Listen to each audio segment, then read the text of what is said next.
This is the second of this year's manuscript workshops, or roundtables on the work in progress of the Penn Social Science and Policy Forum postdoctoral fellows. This afternoon we'll be hearing from Laurencio Sanguino, who is one of this year's two Social Science and Policy Forum immigration postdoctoral fellows.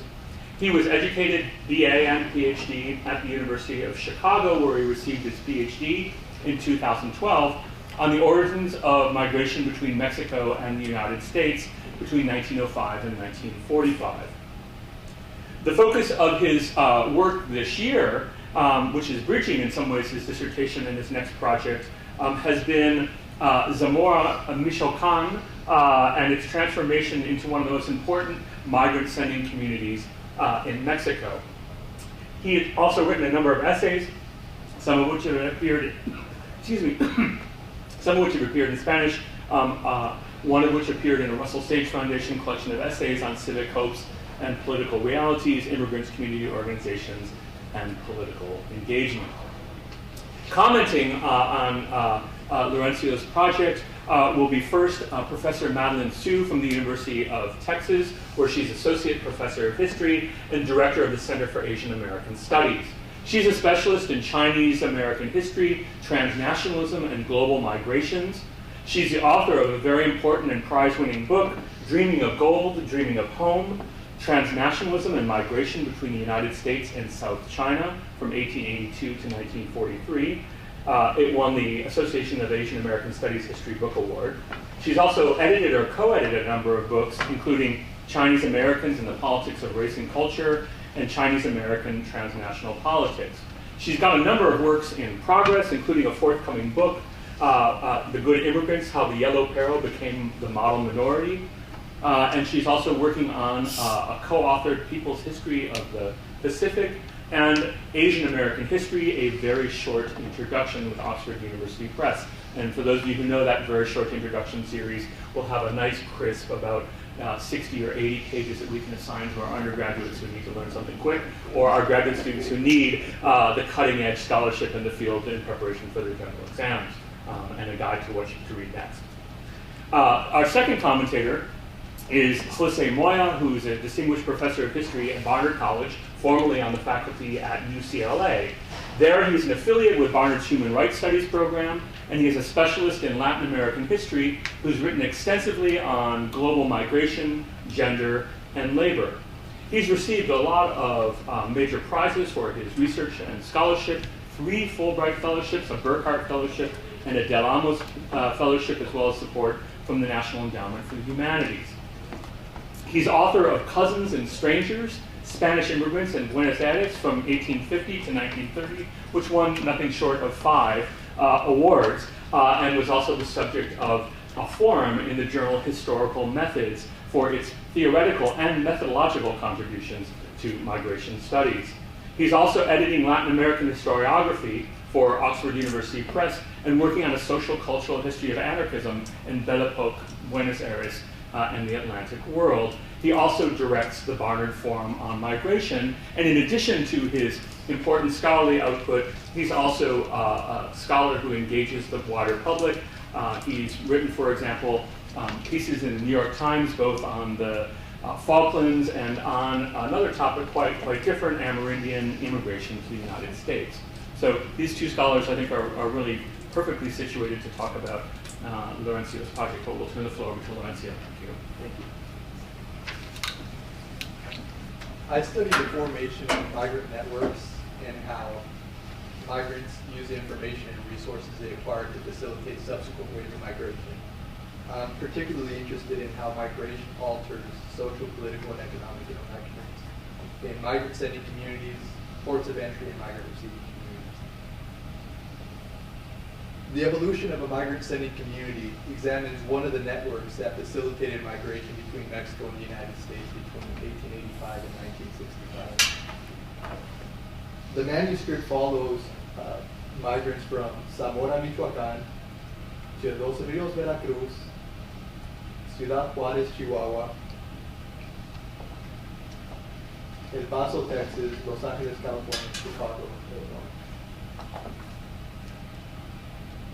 It concentrates on the intermediaries and institutions that facilitated migration, the experience of migrants and migrant families, and the social, political, and economic implications of migration in migrant-sending communities, ports of entry, and migrant-receiving communities. Zamora was one of the most important agricultural centers in Mexico between 1885 and 1965. The social, political, and economic elite was comprised of landowners and priests, often from the same families. Landowners educated their children in Zamora, Guadalajara, Mexico City, and Rome, and participated in the commodities markets of Guadalajara, Toluca, and Mexico City. Priests operated organizations for men, women, and children, and the municipalities, hospitals, libraries, and schools. Scholars often refer to Zamora as La Ciudad Levítica, or the Levitical city. The municipality produced conservative movements, politicians, and parties, as well as bishops, archbishops, and cardinals. Adolfo Dollero, a scholar who traveled throughout Europe and Latin America, described Zamora as a city of 20,000 residents, dominated completely by the clergy, with few public and private initiatives, and without amusement and entertainment. The upper class only left their homes to go to church, and you encounter priests and nuns all the time. Most women wear emblems representing some religious association. All of them are daughters of servants of Mary, Jesus, or another member of the heavenly court. Agriculture is the most important branch of life. The observation was made in 1910. Nevertheless, it still applied in 1965. Social and political interactions in Zamora were traditional. Economic interactions were unmistakably modern. Zamora's population, as you can see in this table, and I apologize for the fact that it's a big story, grew faster than Michoacan's, but slower than Mexico's. Its economic growth exceeded the growth of the state and country. Other municipalities in Guanajuato, Jalisco, and Michoacan experienced similar shifts. However, Zamora experienced them earlier, really beginning in 1895.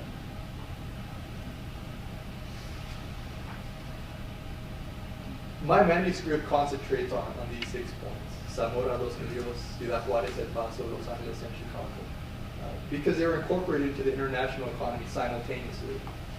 What I try to do is examine how the agriculture, construction, mining, and railroad industries facilitated migration between the communities. The final manuscript will be organized into 4 sections. Each section will contain one chapter that examines the experience of migrant families in Mexico, and one that examines the experience of migrants in the United States. Chapter 1 will describe the incorporation of Zamora, Los Ríos, and Ciudad Juárez into the international economy between 1885 and 1910. The chapter will also examine the social, political, and economic interactions in Zamora and the structure of migrant families. Chapter 2 will identify the intermediaries and institutions that facilitated migration in El Paso and define the points along the migratory circuit.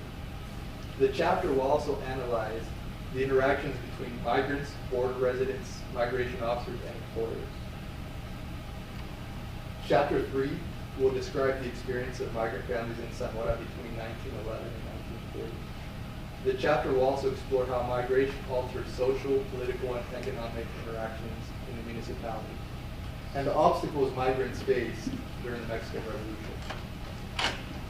Chapter 4 will explain how migration, employment, and settlement patterns changed, and why the Immigration Act of 1924 made it difficult for migrants to enter the United States.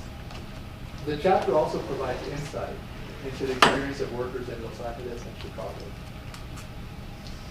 Chapter 5 will address the experience of migrant families in Zamora and Ciudad Juárez between 1931 and 1940. The chapter concentrates on the difficulties migrants experienced during the Great Depression and their role in the land reform movement. Chapter 6 will analyze the difficulties immigration officers and patrol inspectors experienced along the United States-Mexico border. The chapter also discusses the challenges migrants face in El Paso and Chicago. Chapter 7 will examine the social, political, and economic factors that accelerated migration from Zamora between 1941 and 1965. The chapter also explores the cultural, ideological, and material importance of the Bracero program in the municipality and the experience of contract workers in Mexico City, Mexicali, and Ciudad Juarez. Chapter 8 will explain how migration, employment, and settlement patterns change and examine the complications arising from the Bracero program in the United States.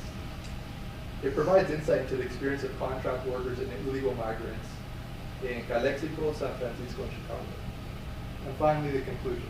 The conclusion will compare the migrant network workers from Zamora established between 1885 and 1965 to contemporary migrant networks.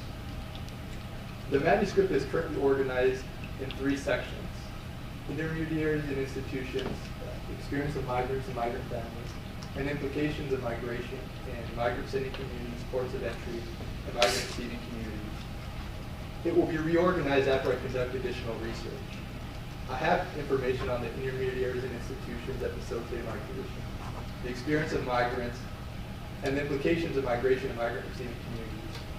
However, I cannot speak about the experience of migrant families or the implications of migration in migrant sending communities or ports of entry with the same degree of specificity. I'm returning to Michoacan and Chihuahua to conduct additional research. I'm going to concentrate my efforts on sources produced by landowners, priests, and local officials. The information will provide me with a better understanding of the cultural, ideological, and material importance of migration to Ciudad Juarez and Zamora.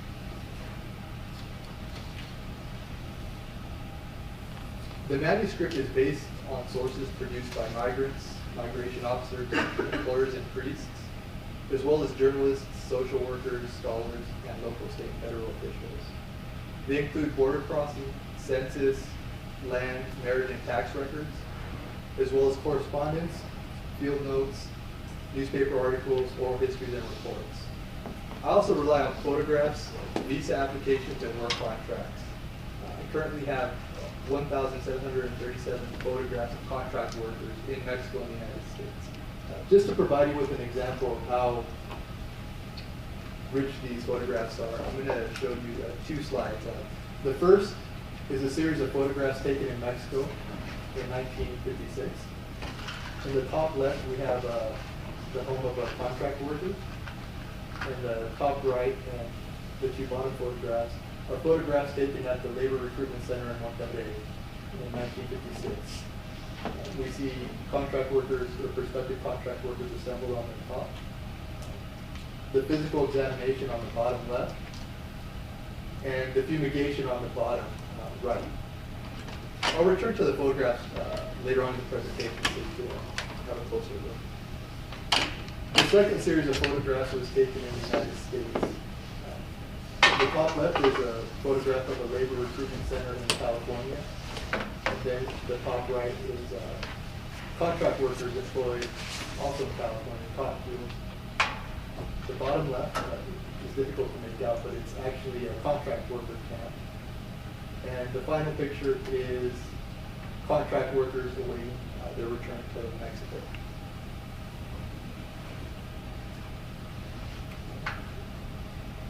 The quality and quantity of sources varies between time periods and communities. The sources produced between 1885 and 1945 are broader than those produced between 1946 and 1965. The same can be said about sources produced in Zamora, El Paso, and Chicago, and those produced in Los Rios, Ciudad Juarez, and Los Angeles.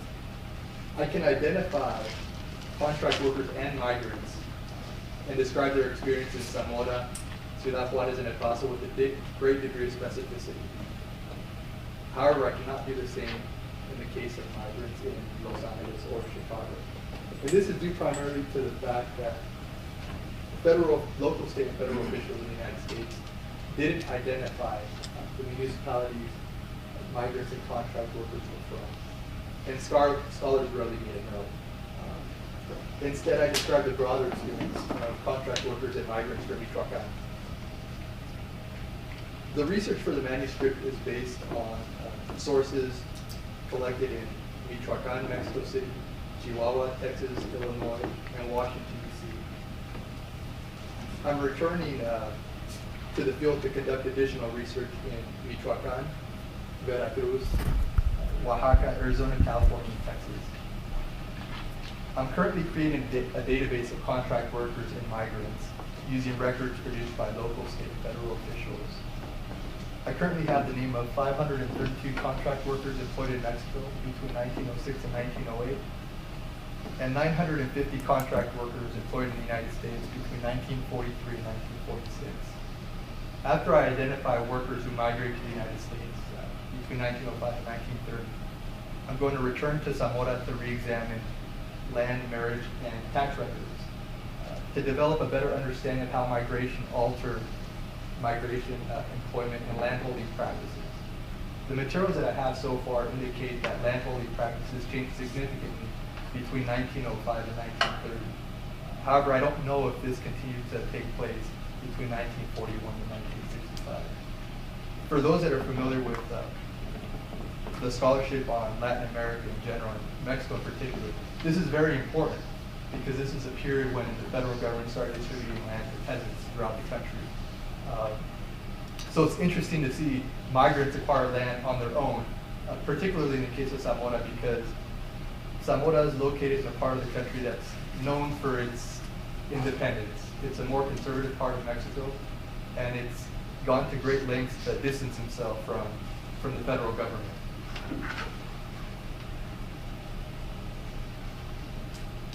The manuscript contributes to the study of migration in three ways. It describes the evolution of one of the most important migrant networks in Mexico, places migration control along the United States-Mexico border in perspective, and provides context for contemporary migration from Mexico. Most scholars concentrate on particular points along the migratory circuit. Scholars who examine the experience of migrants and migrant-receiving communities, for example, do not explore the experience of migrant families in ports of entry or migrant-sending communities. In the case of Mexico, the practice does not make sense. Migration between Mexico and the United States was circular until the Immigration Reform and Control Act went into effect in 1986. I examined the migratory circuit in its entirety. The practice provides new insight into illegal migration from Mexico. Scholars currently believe that illegal migration from Mexico is a product of the Bracero program and the Immigration Act of 1965. This is not the case. Illegal migration from Mexico is a product of the Immigration Act of 1917 and 1924. Scholars mischaracterize the movement because they do not examine the interactions between migrants, border residents, migration officers, and employees before 1965. Approximately 50,000 Mexicans entered the United States illegally between 1905 and 1940 per year. The number increased to 250,000 per year between 1941 and 1965. By the time the Immigration Act of 1965 went into effect, the contours of illegal migration for Mexico had already been defined. The manuscript also contests studies on migration produced by historians. Historians in the United States have not examined the experience of migrants in Mexico. Those in Mexico have not examined the experience of migrants in the United States. Nevertheless, they believe that labor recruiters and employers exploited migrants in both countries. This was not always the case. Migrants realized there was a growing demand for workers in Mexico and the United States and capitalized on the competition between employers to secure higher paying assignments. Migrants were not as vulnerable as historians claim. Migrant exploitation increased over the course of the Bracero program due to shifts in Mexico and the United States economies. In this respect, I argue that migrant vulnerability is a product of contemporary migration, employment, and enforcement practices. The same can be said regarding migration control. Historians believe that Mexico and the United States did not regulate migration because both countries benefited from the movement. Historians have not examined the complications arising from the Immigration Act of 1924 or the Bracero program. Nevertheless, they cite both as examples of the preferential treatment Mexicans received.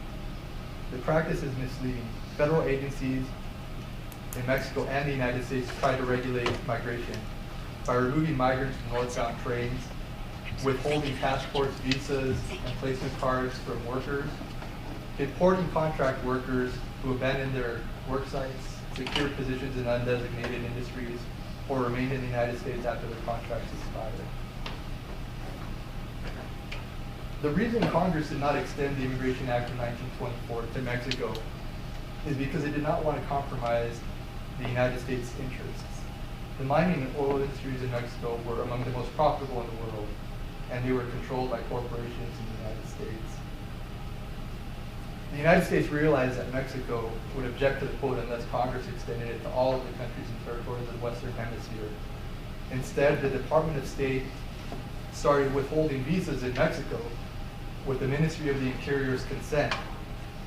In 1928, members of the Consular Corps started rejecting applications in Mexico if the applicants cannot support their families for 1 to 3 years without working in the United States.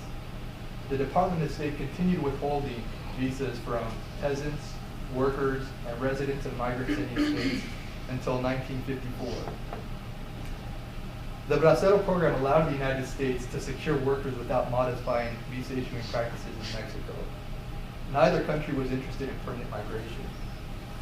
This is reflected in the records of federal officials and the visa and wage withholding schemes. Federal agencies regulated recruitment, assignments, wages, and transportation to and from work sites, as well as transfers, promotions, and how long contract workers can work in the United States. Mexico and the United States tried to eliminate illegal migration and desertion. In fact, federal agencies increased participation in the Bracero program and modified the international agreement on several occasions to decrease both. In theory, the Bracero program provided employers with the ideal workforce. Federal agencies regulated recruitment, assignments, wages, transportation to and from work sites, as well as transfers, promotions, and the length of contracts. In practice, the Bracero program provided contract workers with the opportunity to secure higher paying positions in undesignated industries. Although workers were confined to designated industries, employers, and work sites, they were not confined to designated states.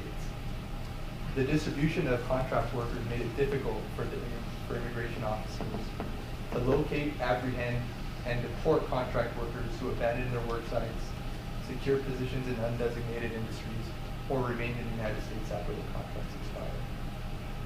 Contract workers capitalized on the inefficacy of immigration officers to secure positions throughout the United States. In the end, the Bracero program initiated migration from Mexico City, Durango, and San Luis Potosi, and accelerated illegal migration from Guanajuato, Jalisco, and Michoacán. This was due to the location of recruitment centers and recruitment practices. The Ministry of Labor opened recruitment centers in Mexico City, Empalme, Chihuahua, and Monterrey. Since the War Food Administration, War Manpower Commission, and Department of Labor provided contract workers with transportation to and from work sites, workers no longer had to travel to the United States-Mexico border. Contract workers used the information and resources they acquired to facilitate subsequent waves of migration. Mexicans who entered the United States as contract workers the first time often entered as illegal migrants the second. Mexico produced more illegal migrants between 1924 and 1965 than Asia and Europe combined. Historians have not produced an adequate explanation because they have not examined enforcement practices in Mexico and the United States.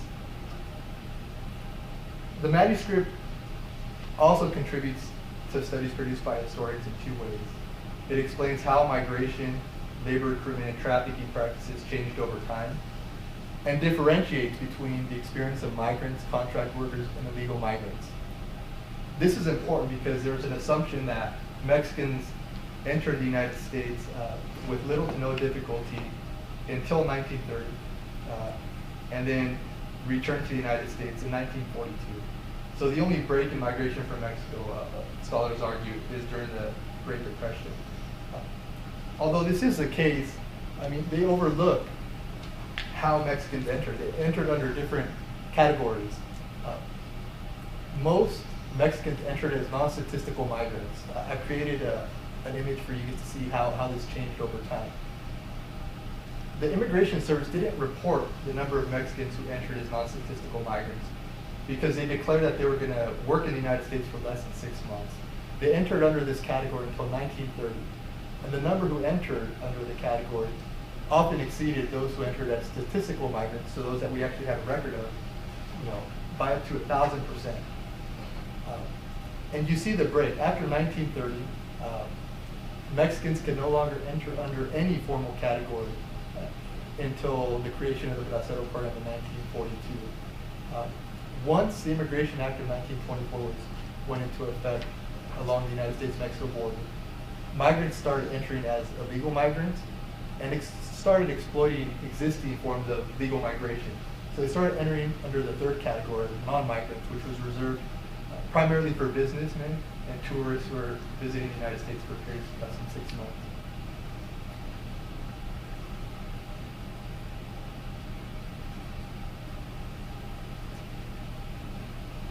I'd like to end the presentation by discussing my progress on the manuscript. As Tom mentioned, my dissertation examined the social, political, and economic implications of migration in Mexico and the United States between 1905 and 1945. The dissertation described how migration went from a local peculiarity to a regional problem and a national phenomenon. It explained why perceptions regarding migrants in Mexico and the United States changed over time. The dissertation itself was based on research conducted in 3 migrant-sending states, 4 border states, and 3 migrant-receiving states.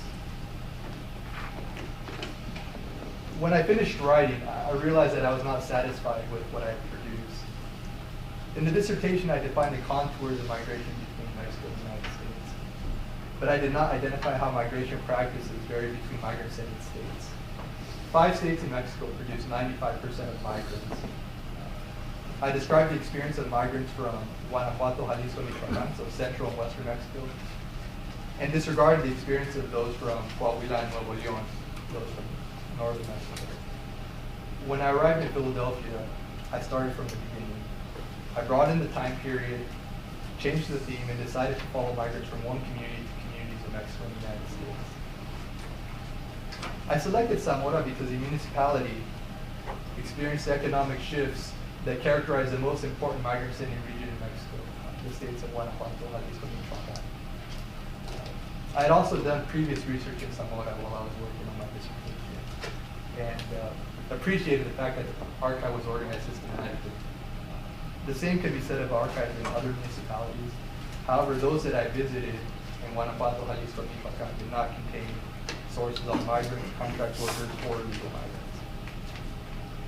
I have completed the first section of the manuscript and am currently working on the third. I'm going to start writing the second after conducting additional research. Thank you.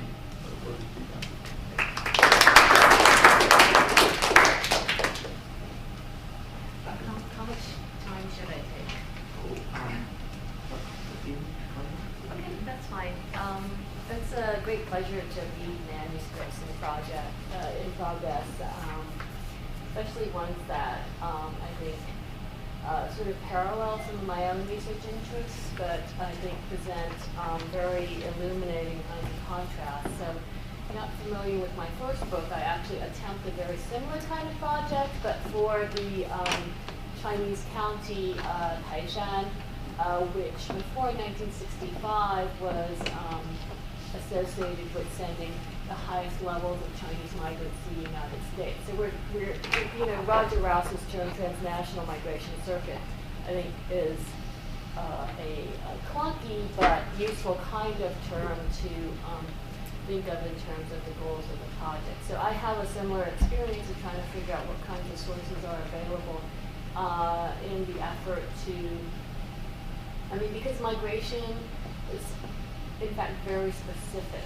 right? It is so contingent upon particular networks, the grooves that Jose Moria's former colleague Adam Kian developed, this concept, conditions of geography, economic opportunity, specificities really shape and condition sort of the contours of what turns out to be a dispersed set of community forms and practices. So I'm very interested in learning more about the Mexican, a comparable Mexican example.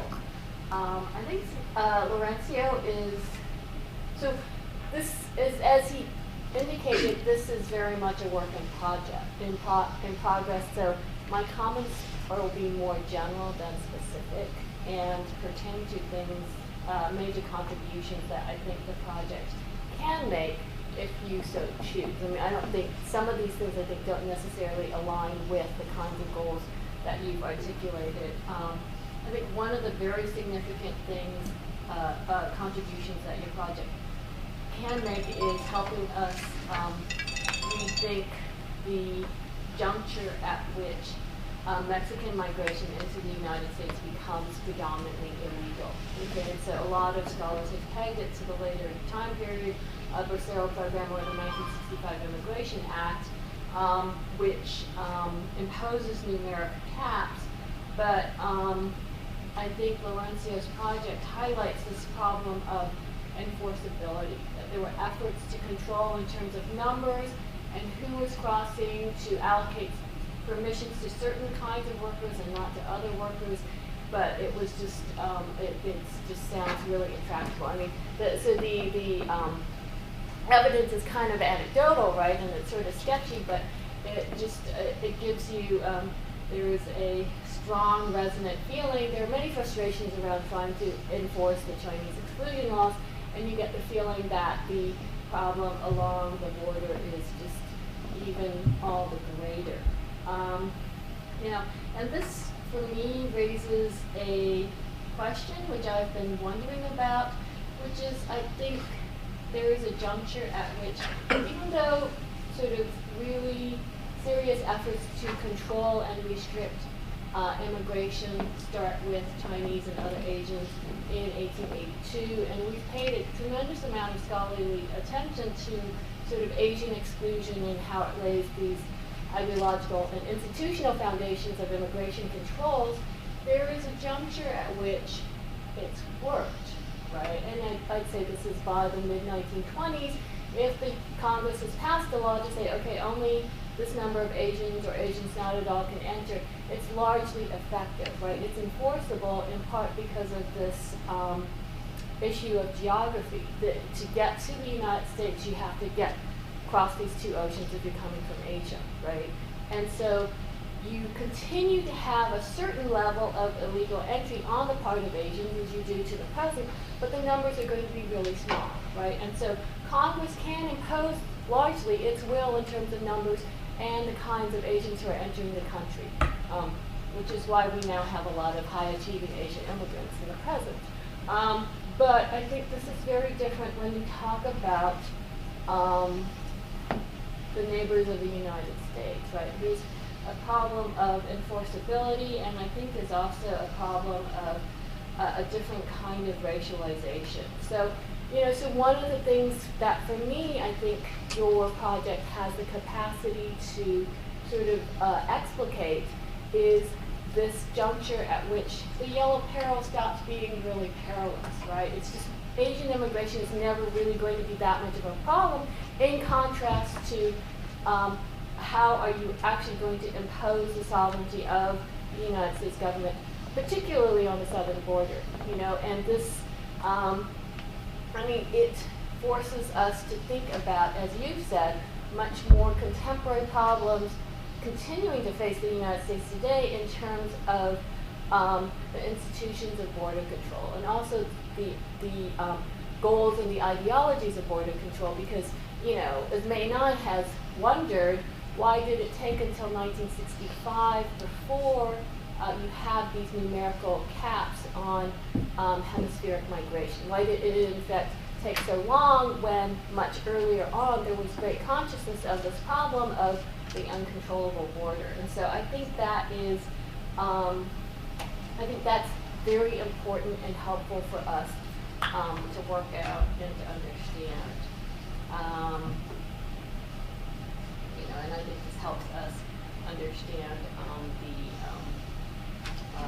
sort of the current dysfunction that we exist with today. You know, and just so within Asian American studies with Asian exclusion, there's been this emphasis on the idea of the essential for learning, right? That Asians will never be capable of exercising American citizenship, you know, to exercise the vote, to act as truly free peoples. But I think the racialization in terms of Latinos operates differently. And so I think this is not necessarily a component of your project based on what I've seen here, but to me it's an interesting, it's an important question to understand what the priorities and what the understanding were. And oftentimes there are many competing constituencies in terms of what kinds of border control should be enacted and what were the goals and targets. And it seems to me that this functioned in a very different way with Mexicans historically than with Asians. And so we've sort of claimed a lot that certain things developed on the foundations of Asian exclusion, but I think in fact there are important contrasts that are happening that we haven't paid enough attention to. One of the contradictions that really struck me was just how there seems to be such a disjuncture between, as there is today, between the needs of employers in the United States and the desires of Mexicans to find employment, and what is going on in terms of the Mexican government's goals of restricting immigration, but also the U.S. government's efforts to admit cap numbers or to allow people to work only in certain industries, which is,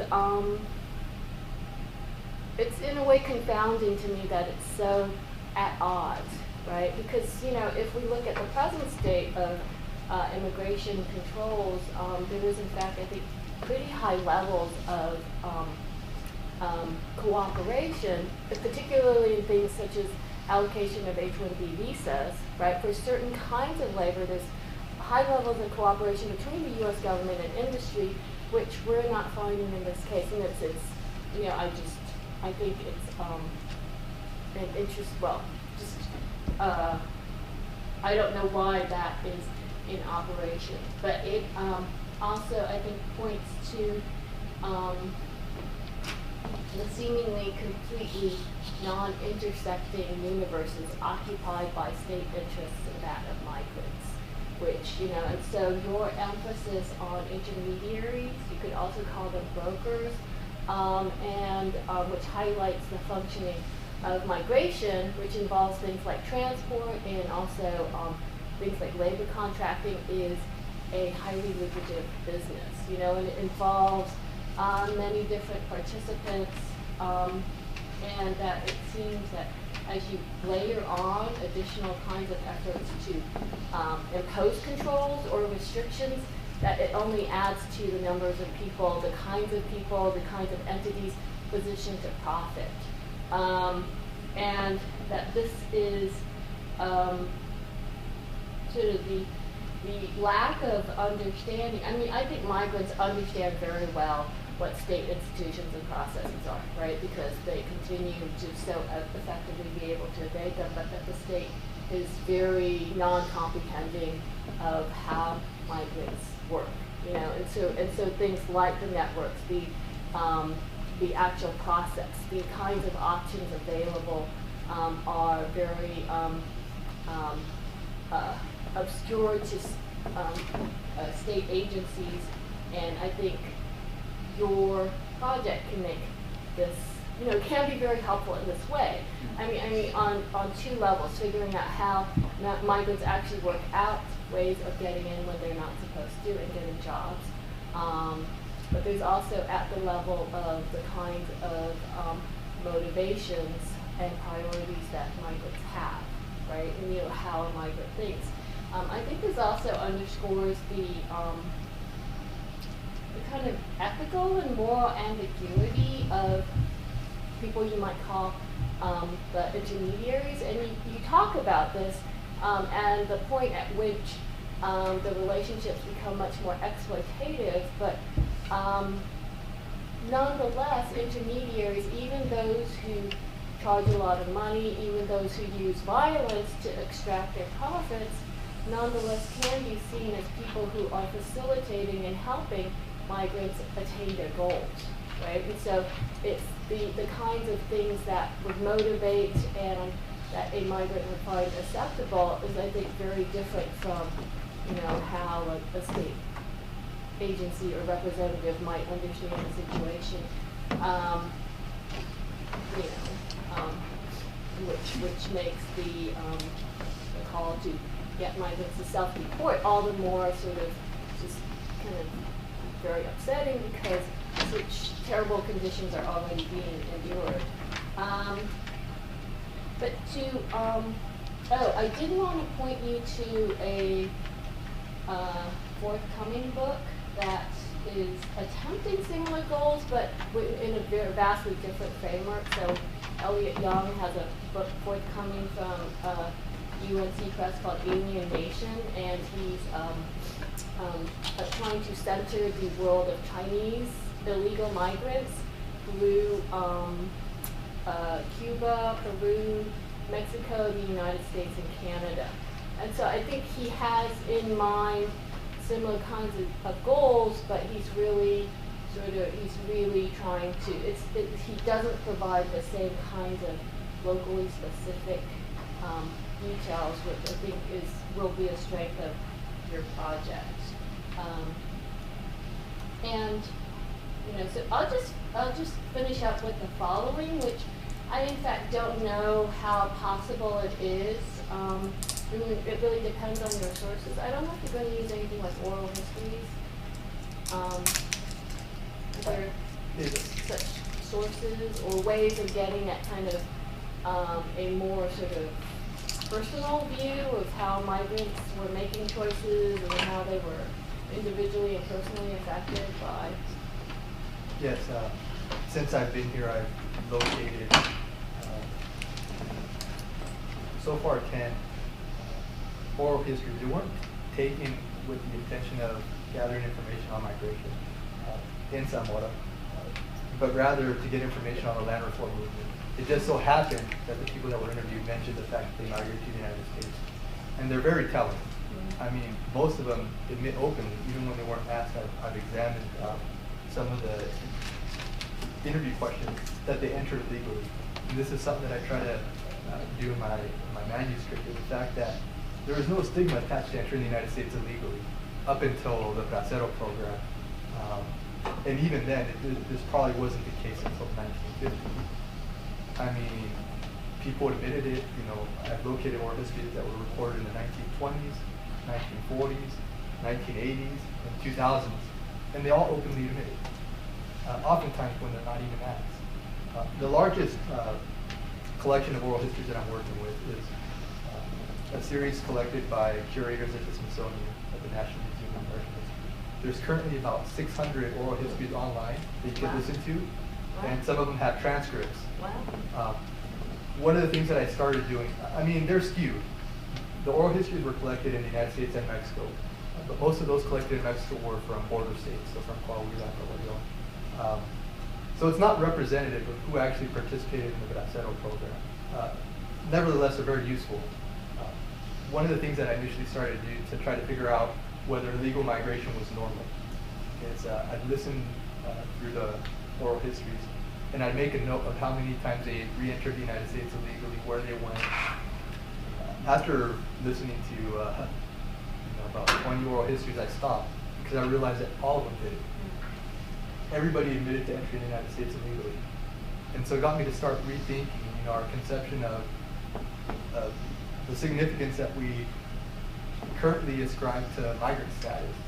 It appears to be irrelevant for the workers that I'm looking at up until 1965.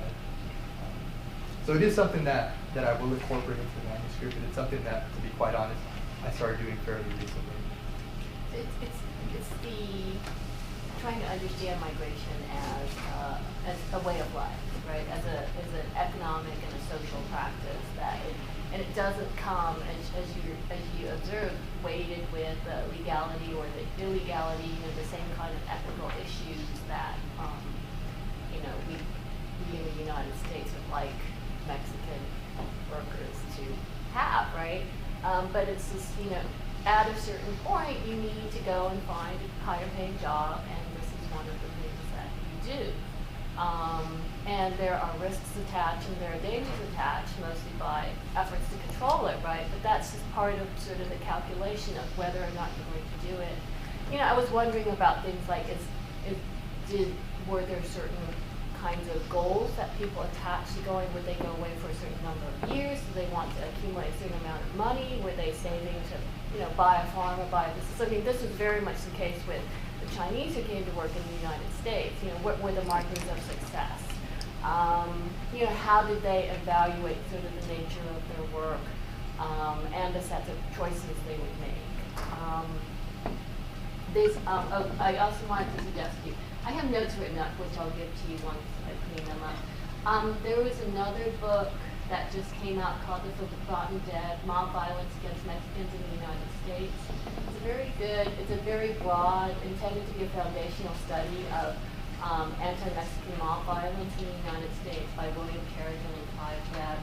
And one of the very interesting points they raised is that the responses by Mexicans and Mexican community groups to basically to lynching was very different from that of African Americans because of the border. That they had a different set of options and a different way of handling their situations because there's always this possibility of going back, more readily available. And I mean, I think it's important to make the linkages between the experiences of different sort of controlled immigrant groups, particularly those that are racially marked, but there are particular ways in which the border makes behaviors and options. And I think also the goals of the United States are very different. So, you know, so I think your project is one that can really scrutinize and help us understand these aspects of migration history much better. So I applaud you for deciding to change the dissertation.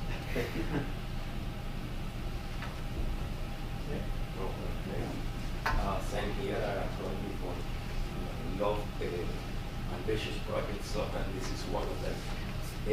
Just to start with something that Madeline said, I wasn't planning to do this, but on the question of race, right? I mean, the thing is that after the Mexican-American war in 48, in the District of Guadalupe Hidalgo, the American U.S. government agreed to give Mexicans U.S. citizenship if they wanted to, right? And at the time, there were only 3 racial categories in the United States: white, black, and mulatto. There was no other, right? But you had to be white in order to be a citizen. So by default, Mexicans had to be classified as white, and there was no other option, no other choice, right? They couldn't create a new category for Mexicans while giving citizenship to Mexico, right? And I think it was only in 1930 where Mexicans MEX or something like that. And then in 1940 they reverted to white, unless they were of clear African or indigenous origin. So now you have white Mexicans and black Mexicans.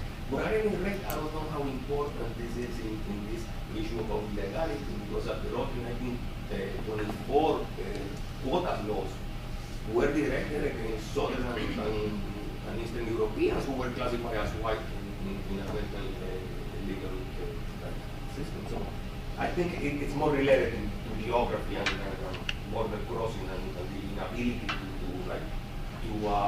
police and to control this type of mobility. I think that is what is critical. At any rate, I mean, I think your project has a beautiful dialectical framework of analysis that not only is looking at different scales of analysis, macro, meso, micro, but also at the symbiotic interactions, if you will, interplay between these categories, right? So it's quite conceptually, it's quite interesting. I think at the macro level, that chapter on the simultaneous entry into the world economy of these sites of origin and destination is going to be critical, right? Because after all, the type of mobility that you are dealing with is something that is both global and modern. I mean, this type of long distance labor mobility, other than slave trades, that didn't exist at a mass level before the 1840s. So this is something of the last 150, 160 years. Right? So it is global both because of the dimensions, and this movement become increasingly globalized with time, but also because they're driven by global forces.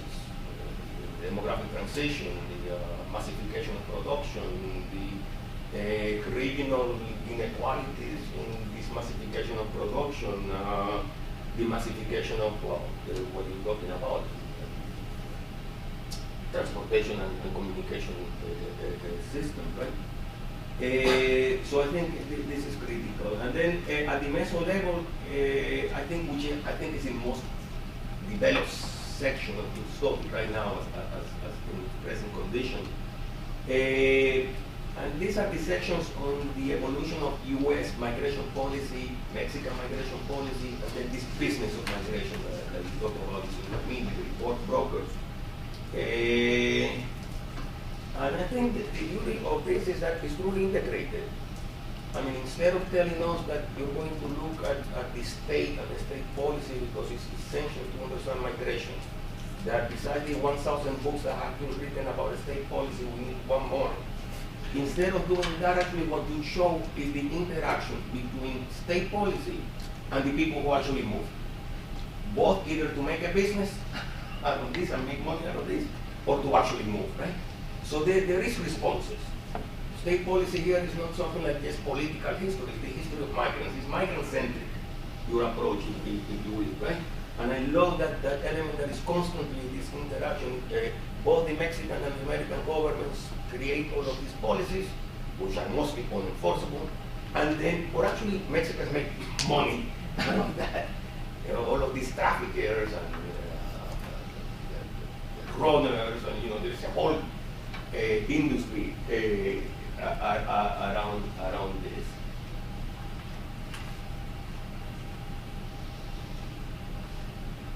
And in case of the immigrants, it's not simply avoidance, which is the most common behavior, the most common response, but it's actually manipulation and exploitation.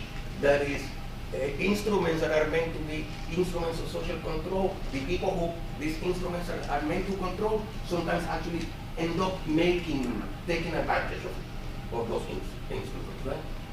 When you talk about all of these brokers that tell Mexicans that American law, they won't allow them to in, and they'll get you in for $5, or they're exploiting instruments of control.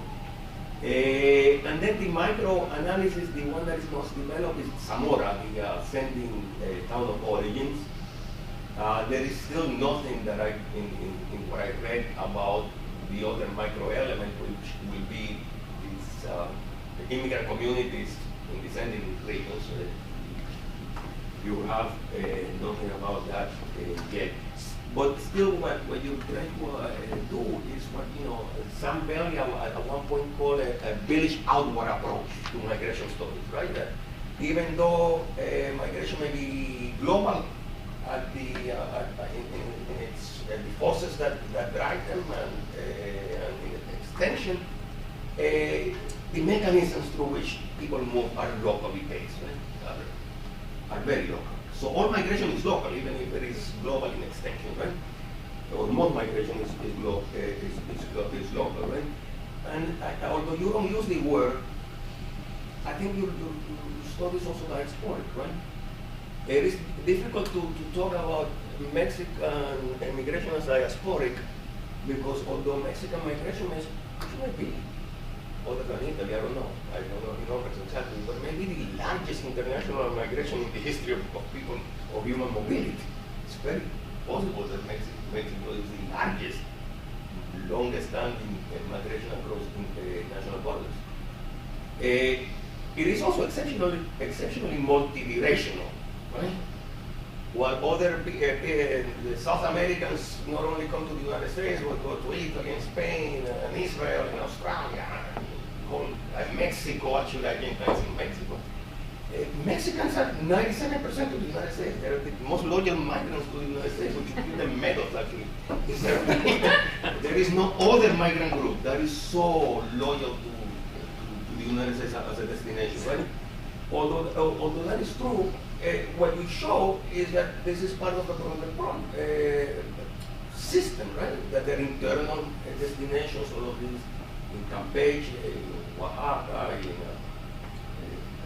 Dos Rios. I never heard of that place. In Veracruz, so, and then El Paso. So it's actually interesting because it's multinodal. It's not only that you have Zamora on the one hand, and then connections to El Paso, Chicago, Los Angeles, Veracruz, but there is connections between El Paso and Los Angeles, and so it's not the the origin and the nodes, but connections between the nodes, right? So there is a system. And what you add, which is quite interesting, is this, in this nodal system include the points of entries that I have never seen actually being done. And I don't know exactly if the points of entry could also be destinations. That is, people who go to Ciudad Juarez to cross the border and end up staying there. We talk about a lot of them who are in Chihuahua and work in Chihuahua. And then the other thing that you question is this Lacrimos vision of migration on migrants as victims of people who are exploited, which has been questioned a lot, but actually in Mexican American studies is quite prevalent. I mean, there was Mexican American studies were born as studies of a colonized group, right? Colonized minority, Chicago movement, and stuff like that. So there was a tendency to exaggerate the level of exploitation, of abuse, that these people were pawns of forces that they didn't have any control, or want to put it back in the Mexican experience in the USS as experience of immigration, which is what it is. Really. Now, some of the things I was missing, and I think you should expand, is some information on Zamora. I have no idea of what Zamora is. Sometimes you describe it as a city of 26,000 people, whatever. But is this a city? Is this a space which has rural areas? Are there rural and urban people in there? What type of settlement? Are we talking about like agro towns like in the Mediterranean, where you have these big towns, and then there's almost the countryside is almost empty? Or is it more dispersed, where we have rancherias and a lot of settlements, small settlements in a municipality? I have no idea of the space. So you need to have some maps also, the social geographical components of this. That is a city, an administrative unit, a social geographical unit. Then the question of land, because at one point you said that 14, 15 families own all of the land. In a town of 26,000 people, that's an incredible level of tenure, land tenure concentration. Not even I don't know of any other place where 14 families own all of the land. It is also particularly surprising because most places of high levels of migration what are characterized by, it's not latifundia actually, it's minifundia, where there is a lot of small holdings, and they use those small holdings to actually get money, loans to beginning to migrate. But then you could also have a local geography and sociology of the exodus, right? Who is living compared to those who stay behind? Not everyone is, right? Who is living and from where in this area, depending on where they're going. Are those who are going to Veracruz, Campeche, Oaxaca different than those that are going to be known? Are they more local? Are they poorer, more landless?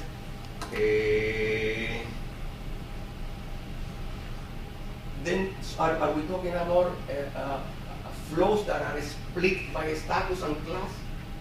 I mean, to outsiders, all of these people look like peasants.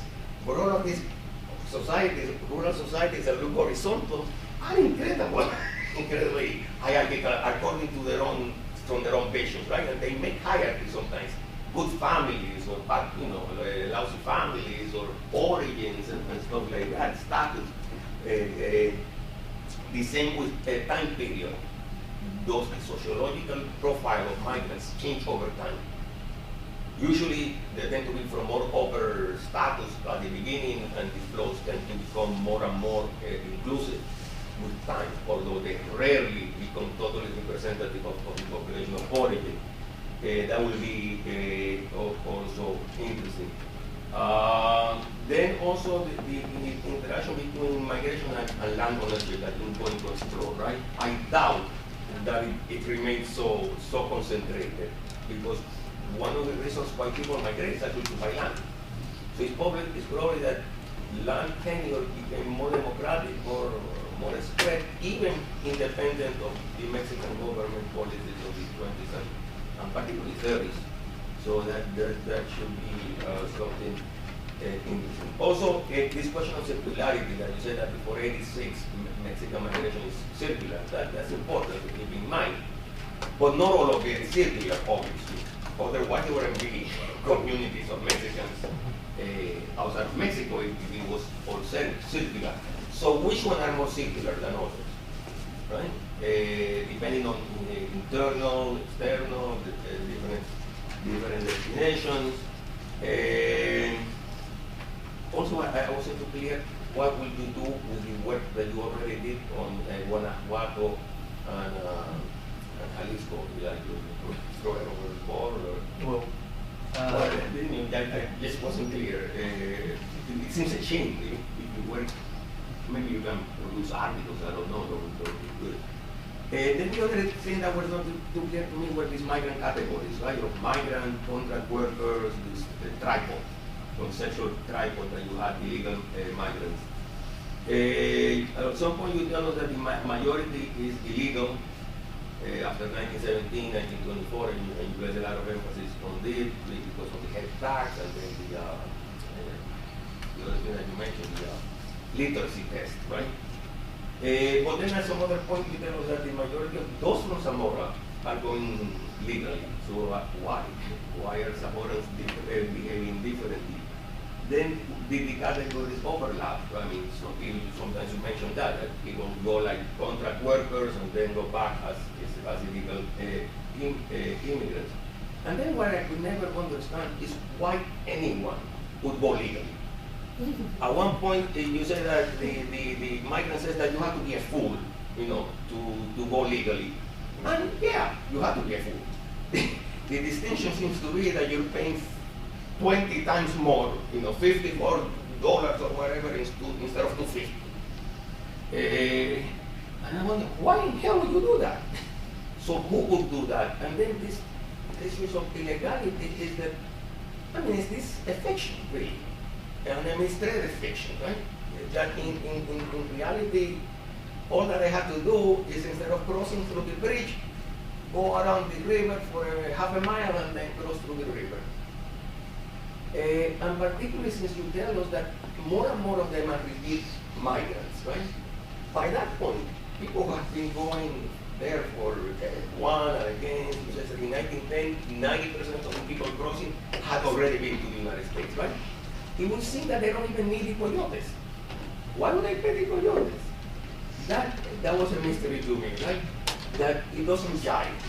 That people who have tremendous level of experience, transgenerational, this is people who have been migrating, their parents have been migrating, that they don't use that experience to just move on their own through social kinship networks like most people move.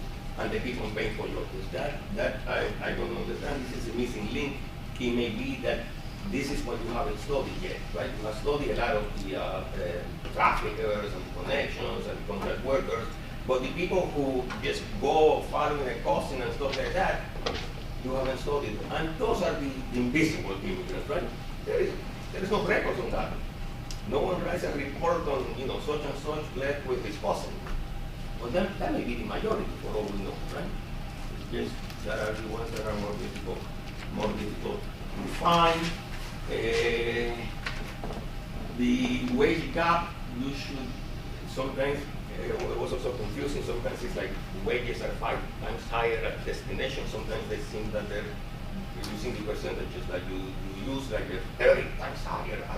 That sounds not cry to me, so double check that. And then issues of religion, that was actually, I was intrigued by that, because you say that Zamora is a Levitical city, so I wanted to know more about the role of priests, other than opposing immigration. When you mention priests, it's because they're opposed to immigration, but David Fitzgerald, in his studies of Aranda, which is close by to Zamora, shows that clerical authorities, actually in local clerical authorities, send priests to these Mexican communities in the United States, right? And that actually many of the priests in Aranda, in that had been migrants, right? So there is a connection between the, and I would like to know more about that, the role of the church in providing institutions or facilitating institutions, confraternities, not only at home, but also in the diaspora, right? That will be interesting, particularly for a people that seem to be so religious, because besides Leviticus being priestly, that's a very Catholic area. This is one of the centers of the Cristero revolt, where, you know, hundreds of thousands of peasants, or at least thousands of peasants in that area, actually in Zamora, which is very close to the Altos of Jalisco, participated in this fight against the Mexican revolutionary government. And that led to tremendous outflow of exodus, exile, if you will, right? So that also will be interesting to know more about it. And then the last thing that I wanted to mention is a question of sources and methods. As well, I also did try to do this stuff of following people from 4 specific localities and seeing where they're going. And I began with sources from destination, right? Place of destination. Mostly sources that are produced by the community institutions. Hospitals, ethnic hospitals, mutual aid societies, hometown associations, regional associations, sometimes also hometown association publications. They used to have this mimeograph where they will write about all, you know, where they are and to keep in touch. And I wonder if you will be able to find some of those. So they're difficult to find.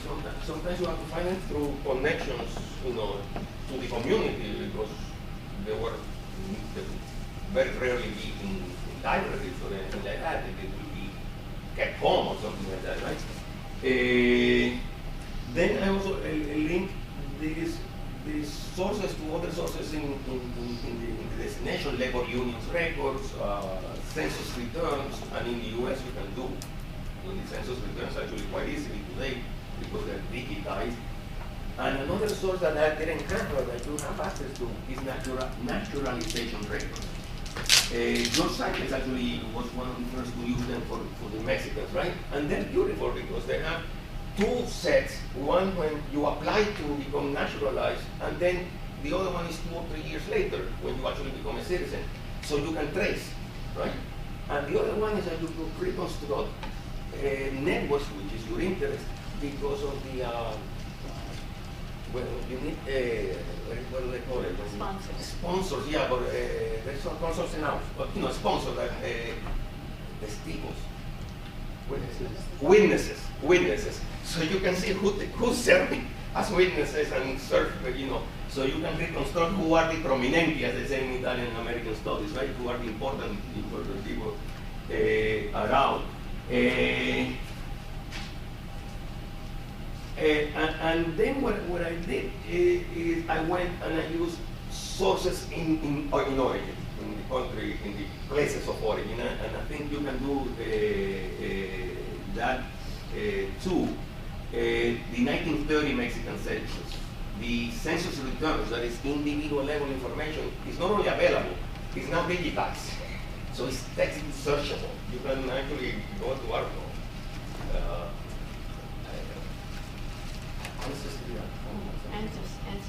Ancestry.com or something like that, but they're accessible. That means that you can actually use that source. The other thing that will help you is the Mexican tradition of using both paternal and maternal surnames, because then these people are much more easy to identify and track and trace and connect, right? Another thing that you should look at is not only these censuses in Mexico, but these so-called padrones, which is something that goes back to colonial periods, right?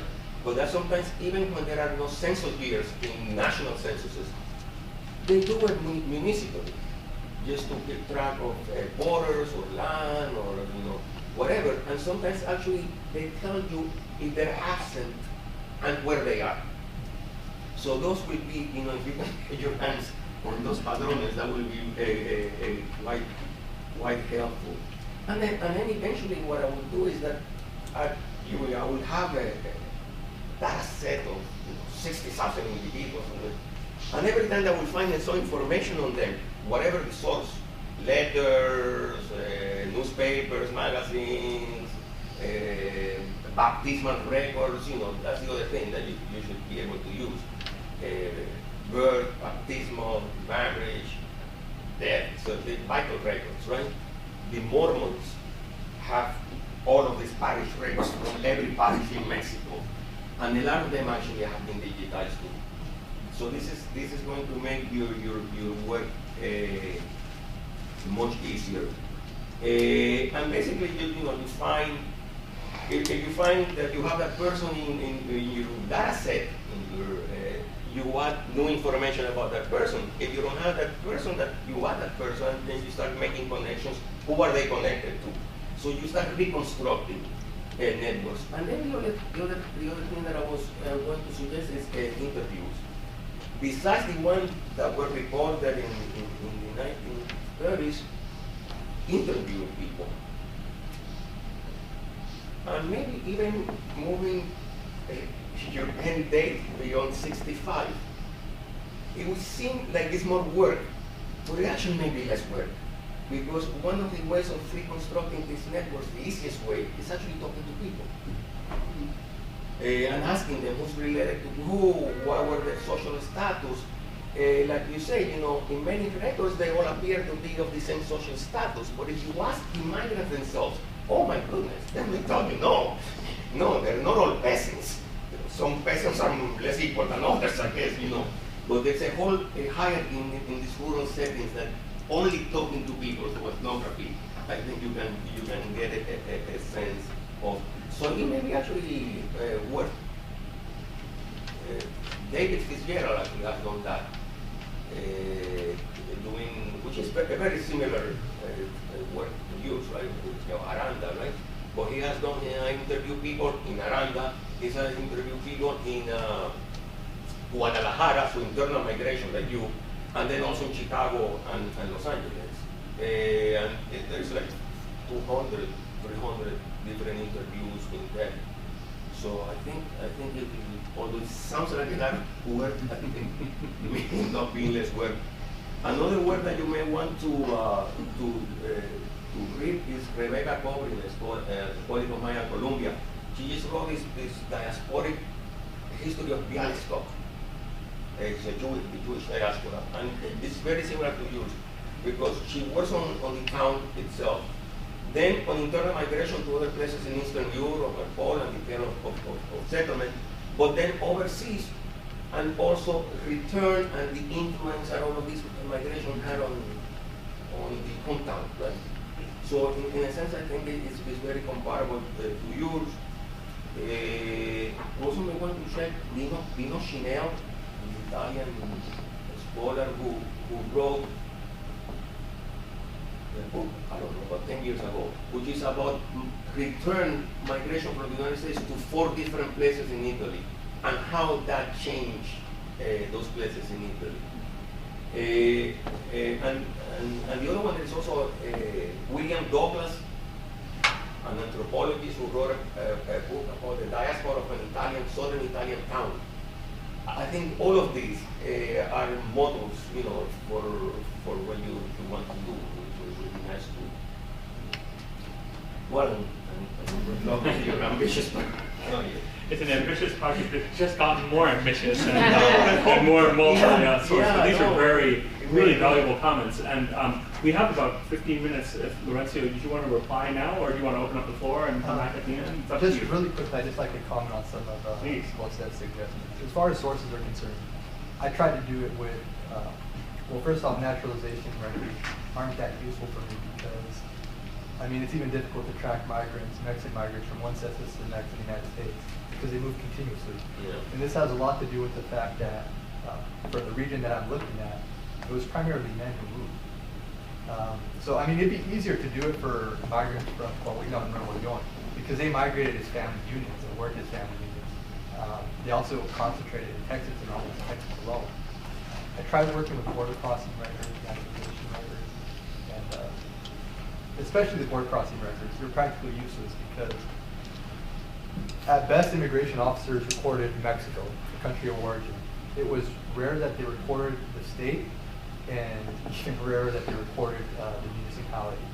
And when I did locate Zamora, it was problematic because Zamora is the name of a town. It's also the head of a municipality and the head of a district. The district was comprised of 9 municipalities. There was about 7 to 9 depending on the time period in Michoacan. So it could be someone that lived 50 miles away from the municipality itself. The other problem is that Zamora itself was named because it was colonized by the Spanish after the conquest. Everything in the region was named after, you know, the counterparts or the equivalents in Spain. So when I searched for, yeah, Zamora, Duero, the river, everything. So even when I do pull up records that cite Zamora, you know, it's only after further examining that I realize that in most cases they're from Spain and not Mexico. So what I've come to is I'm able to reconstruct a lot of the things that you described. That's why I work with work contracts, visa applications, through records produced in Mexico. And the most useful for me are records produced by the church. So marriage records, because when someone was going to get married, it's a very Catholic municipality. They had to declare whether or not they lived outside the municipality. This is one of the reasons I know exactly where migrants were going to in Mexico and the United States. Because some would say, I lived in the United States for 2 years. Others were very specific. In fact, most that I've examined so far are very specific. They said, I worked in Decals, New Mexico for 18 months, you know, Salinas, California for however many. And they have witnesses. These witnesses themselves are also migrants, so I have an idea of what their migrant networks look like. And this is something that I'm still trying to develop. But I think it's going to be the most fruitful because it allows me to go back, look at marriage records, baptism records, and tax records, and landholding records, so I could start differentiating whether the status, and this goes back to one of the points Madeline mentioned earlier, whether their socioeconomic status changed over the course of time. So I'm slowly trying to reconstruct the genealogy of migrant families because I think it's going to provide me with the most useful information. As far as comparable work, I'm familiar with David Fitzgerald's work. One of the advantages that he has is, I mean, I guess all of us, you know, are very selective when we choose where to work. He chose Arandas because Paul Taylor, an economist at the University of California, Berkeley, received a Guggenheim in 1930 to go to Arandas. Before that, he had conducted research in the United States that was funded by the Social Science Research Council for 3 years. So he eventually, essentially he went to Arandas to see what migrants referred to as repatriates because they had left during the Depression, how their lives had changed. So he went back and he interviewed the same people that he had met in Pennsylvania, in Arandas. And so that's one of the advantages that he has, is that Paul Taylor recorded everything. I mean, I worked with his papers and absolutely everything. I mean, he interviewed thousands of migrants, employers, migration officers, and he took meticulous notes of everything. So he could actually go back and look at his exact field notes. Well, they did precisely because of that. Yeah. Maybe we could talk to people and interview, yeah. You know. I'm trying to compensate with it by working with studies that aren't on migration, so studies that are on land reform or the labor movement in Zamora. A lot of them were produced during the 1970s and 1980s Mexico. And they're based almost entirely on interviews. I've used the work of Anne Craig, who worked on a community in Jalisco on the land reform movement, and all of them happen to be migrants. And I've also gone back to the field notes of primarily anthropologists that went to Mexico between the 1910s and the 1940s, because it just so happened that most of them had Mexican-American research assistants in Mexico. I mean, Robert Redfield, Carlton Beals, Ralph Beals, all of them did. I mean, in fact, Ralph Beals went to Geran, an indigenous community in Michoacan. He selected the community because it was the most isolated indigenous community in Michoacan at the time. And when he arrived, he encountered peasants that spoke English. 80% of the people that he interviewed had worked in the United States. And he was overwhelmed because, you know, once they realized that he was from the University of California, Los Angeles, everyone started asking him whether or not, you know, the World War had increased the employment opportunities in the United States, because they're all interested in going back.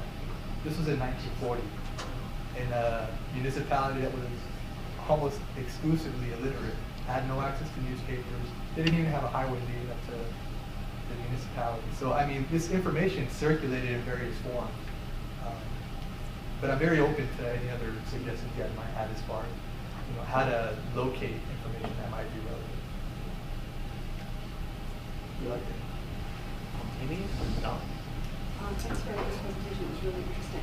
I was wondering about the discussion of land reform and ways in which migrants were affecting land redistribution, even while resisting participation in the national land reform program. It was just an interesting topic to begin with. But then I was also thinking about whether, I mean, right now there's a lot of research going on about the relationship between, for instance, land reform in Mexico and then agrarian reform in the United States and other parts of Latin America, and there are really kinds of exchanges going on between these programs. And I wonder if these migrants that you're studying might be part of that story of policy and practice being adapted between national contexts. In the case of the Zamora, to be quite honest, I don't know yet. I know this did take place in other municipalities in Guanajuato and Jalisco, based once again on the oral histories that other scholars recorded during 1970 and 1980, because a significant number specified that they learned about land reform while they were working in the United States, because peasants and workers from other parts of Mexico were showing them photographs of the first harvest or of the collective land holding, and they hadn't thought about requesting land from the federal government until they saw those photographs. They inspired them to mobilize. And the community that Anne Craig works in Jalisco, all of the leaders, with the exception of one, was a migrant in the Latin Reform. And we see something very similar in the religious movement, what Jean Mayer works on. The Cristiana, Zamora was the most important site. I mean, it produced the most cristeros. They fought throughout the region. Yes, yes. So that's a huge proportion. Yeah, and I mean, and all these things tie together. I mean, I guess a little background would have been useful. I was trained as a historian of the United States and Mexico. When I applied to graduate school, I was initially interested in these land reform questions. Then I became interested in, you know, perceptions regarding peasants. I mean, the president of Mexico referred to the region that I work with as the gallinero de la República, so the hen house of the republic, because they were all religious fanatics, according to Calles. So, I mean, I'm trying to see how these things interact, because at the moment we have the historiography on land reform and the labor movement, no historiography on migration in Mexico. But I realize that they all intersect. I mean, migrants were cristeros, they were agrarians. So it's one of the things that I'm still working on. I don't know if this happened in Zamora, but I know it happened in other places. You know, at the Catholic University in America, School of first book on Cristeros. Julie Young. Julie Young. Okay, great. What happened? No. Oh, you have your hand? Oh, okay. I'm Anything else? I'm sorry to say we're out of time. But there's one more question. We'll give it to you, and then we're going to have to wrap up. I'm afraid. This hour and a half went by shockingly quickly. Yeah, go ahead. I came relatively late. I think I got here about Could you 20. speak a little more loudly? I came in about 20 after, so I'm not sure if I missed some information in terms of like the general scope, like an intent of the dissertation. But I'm just curious. I think it was mentioned kind of briefly. Just I'm really interested. There are a few things that look kind of like buzzing. I'm just interested in some of the different reasons in terms of who was allowed and why, and just what determinants, in terms of I think socioeconomics was mentioned as an option. Gender, I think you said that you kind of cleared up towards the end that mainly men were I got nervous. Were people came to the U.S. Now I'm interested also in were there mainly like indigenous people, how was that reflected? Colorism, based on colonialism, how did that play out? Also, did that create like tensions or divisiveness like it did with slavery? The colorism, or just kind of like just wonder how those different things played out because of colonialism. And this goes back to sources. Relying on sources produced in the United States, it's impossible to tell. But if I rely on sources produced in Mexico, it's very clear for about a 10-year period between 1920 and 1930, because they recorded the rates of migrants leaving the part of the country. So I had the breakdown of what in Mexico is considered white, mixed race, and Indian. The region that these migrants are migrating from is interesting because it's considered a more mixed race part of the country. So it's not considered economically backward. These are the minifundios. I mean, they have small, today, peasants live extremely well. Not all, but a significant number do. They also tend to be pretty similar in complexion. I mean, Zamora itself was founded by Spaniards, and a lot of families trace their lineage directly to Spain and continue to this day. So there were a lot of lighter-skinned migrants, but at the same time, there are also those that are clearly mixed race. I don't really deal with this directly in my work, to be honest with you, because it's very difficult to be subjective. I examined visa applications, and this is where it's easier to tell because there's photographs of the applicant and their families if they had dependents. So it's easy to see, how migrants look based on different regions. So for example, those from Jalisco and certain parts of Michoacan look European, whereas those from Guanajuato and other parts of Michoacan are clearly indigenous in appearance, but considered mixed race domestic. So because it's also a cultural category in Mexico, based on where you live, how your diet, your appearance. So it's not based on phenotype alone. So it's very difficult for me to. Those places have become more racially unequal now because of in-migration into those places like Zamora. Yeah, Zamora is now migration. And the Alto de Jalisco, right? Because the people who are migrating to those places to work in those places tend to come from Guerrero, and they're more indigenous. Yes. So today they're much more racially unequal than they used to be when you were studying them. Yeah, so I mean it's very difficult. It's something that I considered doing in my dissertation just because I had access to the information. But after looking at visa applications, I mean I examined over 70,000 and I created a database so I could try to see how migrants from different states moved, and how this changed over time. I realized that it was impossible for me to do it convincingly, so I left it out.